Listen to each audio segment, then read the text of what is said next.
Aka yaxshimisiz? Uzr bersiz tag'in, charchamaysiz. 2 marta o'tdim-da, tushdimmi yo'qmi so'ragan ko'rdim shuni.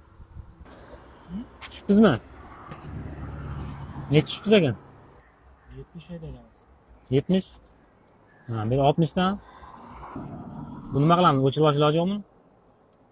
Hech qanaqa iloji yo'q. Qaror. Qaror? Noqonuniy bo'lsa qaror. Suddan o'tiriladi. Ana shu sudda o'chiriladigan bo'lsa, sizlar nima ishlayapsizlar o'zi?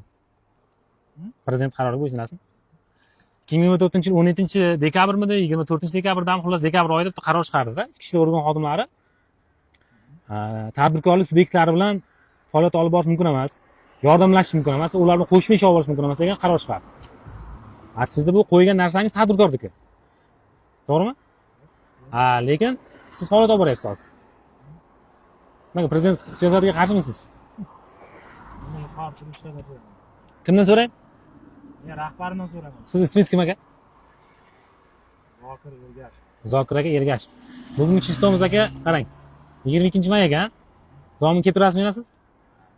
Xudo xolasa mana shu qaror bekor bo'lganini ko'rishamiz menda. Moddiy va ma'naviy zarar undirish bo'yicha xudo xolasa ariza kirgizamiz. YouTube'da, Instagram'da faoliyat olib boraman. Bu narsa noqonuniy.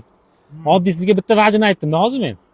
Vazirlar Mahkamasi 975-sonli qaror deb aytib qo'ygan. Belida maxsus belbog'i bo'lishi kerak, tepasi bo'lishi, ekin patrulga o'xshagan bo'lishi kerak, to'g'rimi? Bu lekin noqonuniy. Prosta xalq ko'pchilik bilmasdan to'layapti. Misol men o'zimga kuniga 10 tadan oshiq odam keladi. Yozadi, keladi oldimga. Mana shu narsa bo'yicha. 1,800,000 so'mdan aka misol uchun tushganlar qancha bor? 900 yil qancha ham to'lagan taqdirda ham chakana pul to'lab qo'yadi-da. Siz qanday bekor qildirasiz? Qonun qarorda aytibdi-ku, prezident aytib qo'yibdi. Ichki ishlar xodimi mumkin emas. Tadbirkor bu tadbirkorlik, to'g'rimi? Yo davlatniki. Yo'q.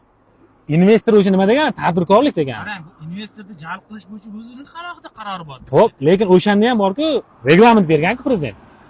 Belda belbog' bo'lsin degan, patrul mashinasi bo'lsin degan, birinchi belgisi. Agar bu qonuniy faoliyat bo'lsa, men javob qilgan ishimga javob beraman. Agar bu noqonuniy bo'lsa, men javob bermayman. Chunki noqonuniy tuzilgan protokol yuridik kuchga ega bo'lmaydi. Siz hozir maxsus mashina deyapsiz-da.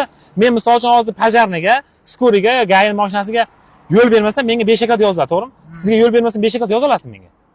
Yoza olmaysiz. U demak maxsus mashina emas. Qarang. Bu mayli, bitta tarafi tushunarli. Qaror bo'yicha o'zi noto'g'ri ekan. Bu sizning qoidabuzarligingiz tarafi, u taraf qanday ketadi? Siz qonuniy qilsangiz, men qoidabuzarlik uchun javob beraman.